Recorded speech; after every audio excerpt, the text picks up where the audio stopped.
Hai semua, dalam video ni saya akan share dengan kamu dua perkara yang menarik tentang kajian kualitatif, dua cabaran membuat kajian kualitatif dan juga dua tips yang boleh kamu gunakan jika kamu memilih untuk membuat kajian berbentuk kualitatif. Dalam channel YouTube saya ni, saya dah share banyak video yang boleh membantu kamu membuat final year project ataupun thesis, dan saya bercadang untuk membuat beberapa lagi video yang saya harap boleh membantu.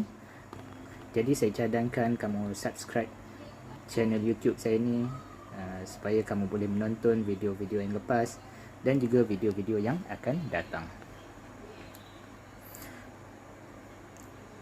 Sebenarnya saya telah menemu bual seorang researcher yang sangat aktif membuat kajian berbentuk ataupun menggunakan pendekatan kualitatif, dan beliau menerbitkan banyak artikel kajian kualitatif dan juga membentangkan kajian di seminar peringkat antarabangsa. Beliau ialah Associate Professor Dr. Hasri Mustafa. Jadi kamu bertuah kerana boleh menonton ataupun mendengar apakah pandangan beliau tentang kajian kualitatif. Okey, dua perkara menarik tentang kajian menggunakan kaedah kualitatif menurut Dr. Hasri.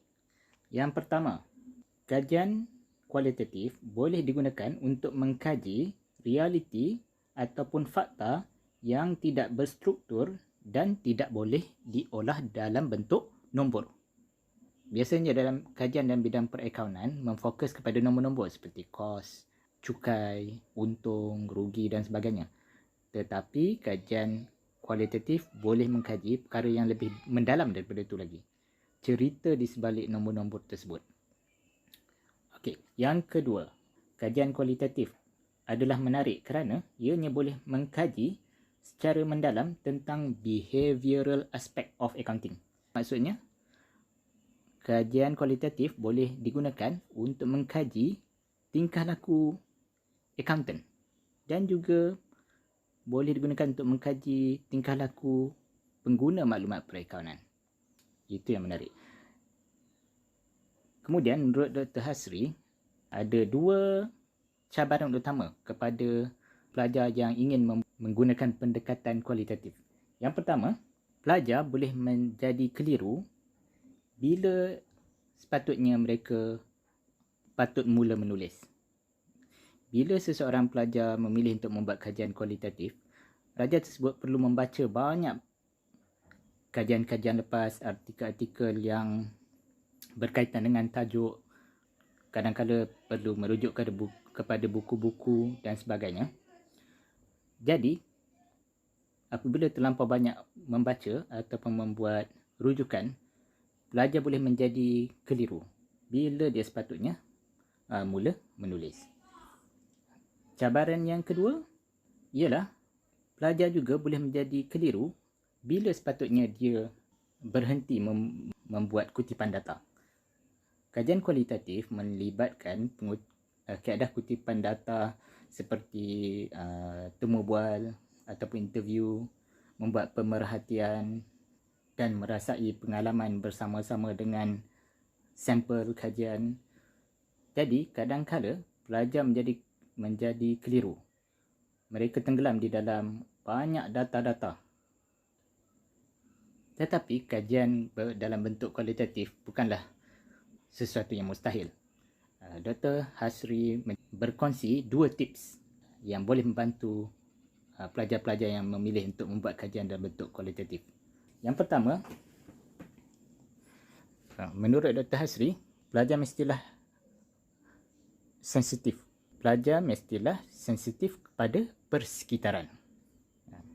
Pelajar mesti melatih dirinya untuk mampu membuat pemerhatian dan membuat kutipan data yang efektif daripada pemerhatian tersebut. Efektif dan juga efisien. sangat penting. Jika seseorang student ataupun pelajar itu tidak sensitif, mereka mungkin terlepas data-data yang penting daripada pemerhatian dan mungkin temu bual yang mereka buat. Tips kedua yang dikongsi oleh Dr. Hasri ialah seseorang pelajar yang ingin membuat kajian tahun akhir ataupun tesis dalam format kualitatif mestilah menghadkan kepada 1 hingga 3 research question sahaja. Tak perlu banyak research question. 1 mencukupi, 2 acceptable, 3 pun dah, menurut Dr. Hasri, itu pun dah banyak untuk pelajar yang membuat tesis di peringkat ijazah sarjana muda. Saya juga dapat bertanya kepada Dr. Hasri tentang adakah penguasaan bahasa Inggeris adalah cabaran utama dalam membuat kajian dalam menggunakan pendekatan kualitatif. Menurut Dr. Hasri, English sangat penting dan selalunya sukar kepada pelajar ataupun individu yang membuat kajian kualitatif, tetapi ianya bukanlah satu cabaran yang paling utama. Inilah 2 perkara menarik, 2 cabaran dan 2 tips yang dapat saya kongsikan dalam video ini. Kamu boleh kongsi video ini supaya lebih ramai orang dapat manfaat daripadanya, dan kamu juga boleh berkomunikasi dengan saya menggunakan ruang komen video ini.